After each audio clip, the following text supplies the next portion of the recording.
You're a skilled professional. You're good at what you do. You've put in the years, you literally know your industry inside and out, and you consistently deliver high-quality work.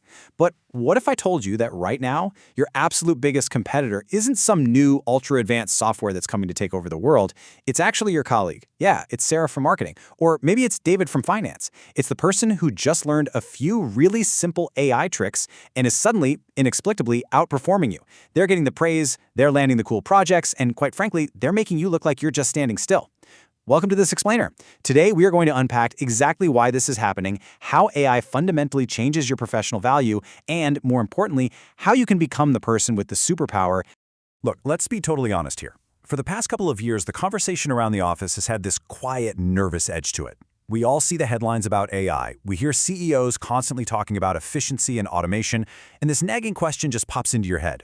Is my job safe? The fear is that one day you'll walk in and a piece of software will just do your job faster, cheaper, and better. But I'm here to tell you, you might be thinking about this all wrong. That is not the immediate threat. While AI is for sure starting to replace some of those mind-numbing routine tasks, it's not going to just show up on a random Tuesday and take over your entire role. But the person sitting in the cubicle next to you, the one who actually learns how to wield this tech, they just might outcompete you. Okay, let's dive into this, because this isn't some far-off sci-fi future. It is happening right now. Just look at this massive 88% figure. A 2025 report from LinkedIn found that 88% of business leaders said speeding up AI adoption is their absolute #1 priority. So this isn't just about replacing people anymore, it's about amplifying them. The rules of the professional game are completely changing while you're right in the middle of playing it. I think the mistake so many of us make is thinking this shift is a battle of raw intelligence, like whoever is smartest wins. It's really not. It's actually all about leverage. It's about speed, and it's about scale. Think about it like this. If two people have the exact same skills and the exact same baseline intelligence, but one can produce 5 times the output in the exact same amount of time, well, who becomes more valuable to the company? That is the new reality of the professional world. The gap is widening every single day between the people who are actively experimenting with AI and the people who are just hesitating on the sidelines. Section 1. A tale of two colleagues. Let's look at Maya and Alex. Let's meet Maya, a highly dedicated traditional worker, and Alex, an eager AI experimenter. They both just got assigned a massive marketing task. They need to develop a comprehensive strategy for a huge new product launch. We're talking deep market analysis, audience profiles, 3 distinct campaign concepts, and a full month of social media content. This is easily a full week's worth of grinding. So Maya gets to work the way she always has. She spends days buried in massive industry reports, manually pulling stats, and color-coding key trends. She sits through these incredibly sluggish brainstorming meetings, just desperately trying to come up with fresh angles. By Thursday, she's totally stressed out, staring at a blank document, trying to turn a mountain of raw research into a coherent plan. Now contrast that with Alex's approach. He takes those exact same industry reports, feeds them to an AI, and asks it to summarize the top 5 emerging market trends and pinpoint 3 potential risks. Boom! He gets a brilliant summary in 90 seconds. He uses another tool to create deeply detailed target audience profiles in about 5 minutes. And instead of staring at a whiteboard for hours, he prompts an AI to act as a seasoned marketing strategist and generate 3 innovative multi-channel campaign concepts. By Monday afternoon, Alex already has a dozen amazing starting points. By Tuesday morning, while Maya is quite literally drowning in data, Alex casually walks into the boss's office with a polished 20-page strategy draft. It legitimately looks like a week's worth of genius-level work.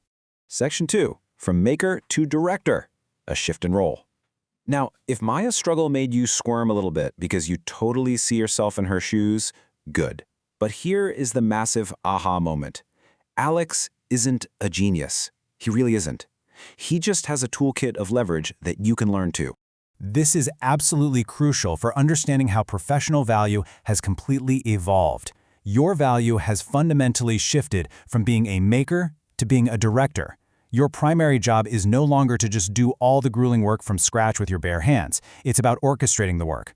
A director asks the right questions, guides the initial output, and then, this is key, applies their unique, hard-earned human expertise to that first draft the AI generates.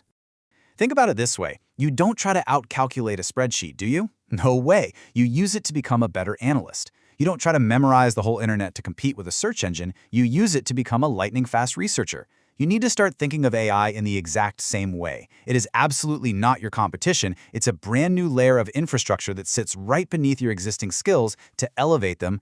Section 3. Your new AI toolkit. Let's transition from the abstract theory to some actual practical steps you can start using right now. There are 3 really simple steps to start working like Alex and stop competing the hard way. Step 1. Hire a super-powered intern. Step 2. Automate the annoying stuff. And Step 3. Master the art of the question. Let's break these down, starting with this idea of an intern. Your very first step is to get familiar with a general-purpose AI assistant. Think ChatGPT, Claude, or Google Gemini. I want you to treat this AI exactly like a brilliant, eager intern who can read, write, and synthesize information at literal lightning speed. The golden rule here is so simple. Stop staring at a blank page. We all know that universally soul-crushing experience of glaring at a blinking cursor, just begging for a brilliant opening line to magically appear in our brains. Stop doing that. Do you need to write a highly sensitive, difficult email to a client? Tell the AI the situation and ask it to draft a polite but firm response. Need to prep for a high-stakes meeting? Paste in the agenda and ask for 3 critical questions you should be asking. Hand it a boring 100-page report? Upload it and ask your intern for a 1-page summary with the top 5 takeaways. You are now the editor-in-chief, delegating all the heavy lifting of the first draft. Step 2 is where we finally tackle the tedious, repetitive garbage that drains your energy every single day. The copying data, the renaming files, the manual follow-ups. This is where you automate the annoying stuff. Tools like Zapier or Microsoft Copilot are literally designed to connect the apps you already use. Picture this. You set up a simple rule where the moment a customer fills out a form, it automatically creates a new lead in your CRM, instantly sends a personalized welcome email, and immediately assigns a task to your salesperson. By automating these processes, you're not just saving a few cute minutes here and there, you are saving hours every single week. And that is time you can redirect toward actual high-level strategy. Section 4. The indispensable professional. Master the prompt. This is where we separate the amateurs from the pros. Now, what's really interesting about this slide is that the difference between an amateur AI user and an absolute pro is entirely based on the quality of their question. It's the classic rule. Garbage in, garbage out. If you just type, write a marketing plan, you'll get a generic, frankly useless response. But look at this 4-part prompting framework. A great prompt is essentially a phenomenal creative brief. First, role. Tell the AI exactly who to be. For example, act as a chief marketing officer for a B2B software company. Second, task. Be incredibly specific. Develop a 3-month go-to-market strategy for a new compliance tool. Third, context. Give it the background it needs. The budget is $50,000, we are targeting the financial services industry, and I want to heavily focus on LinkedIn. And finally, fourth, format. Specify exactly how you want it delivered. Provide a week-by-week timeline and key performance indicators in a table.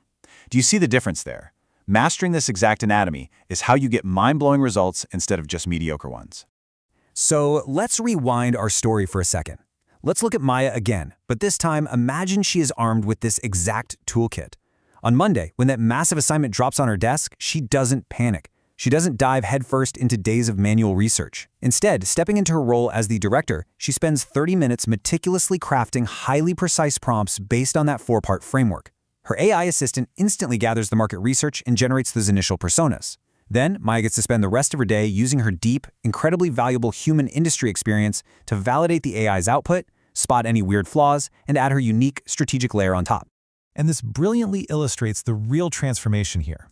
By Tuesday, Maya isn't just presenting a single exhausted plan. She is walking in and presenting 3 fully fleshed out scenarios complete with risk assessments and budget forecasts.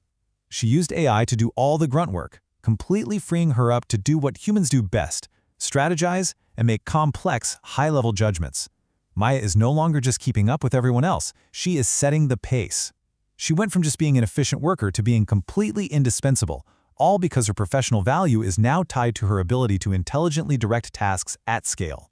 So, let's circle all the way back to that original fear that brought us here today. Will AI take your job? Honestly, no. It's highly unlikely to take your entire job anytime soon, but the person who learns how to use it, they will become faster, way more creative, and significantly more valuable to any organization. You absolutely have to embrace this shift. You have to choose curiosity over comfort. It's time to stop thinking of AI as this looming threat and start viewing it as your ultimate superpower to become totally irreplaceable in your field. I want to leave you with this provocative thought as we wrap up this explainer. What are your biggest fears about AI in your workplace right now? Are you letting that fear hold you back, or have you already started using these tools to get a massive head start? Listen, don't be the person working twice as hard just to stay in the exact same place. Stop hesitating, start experimenting today, and take full control of your new role as the director.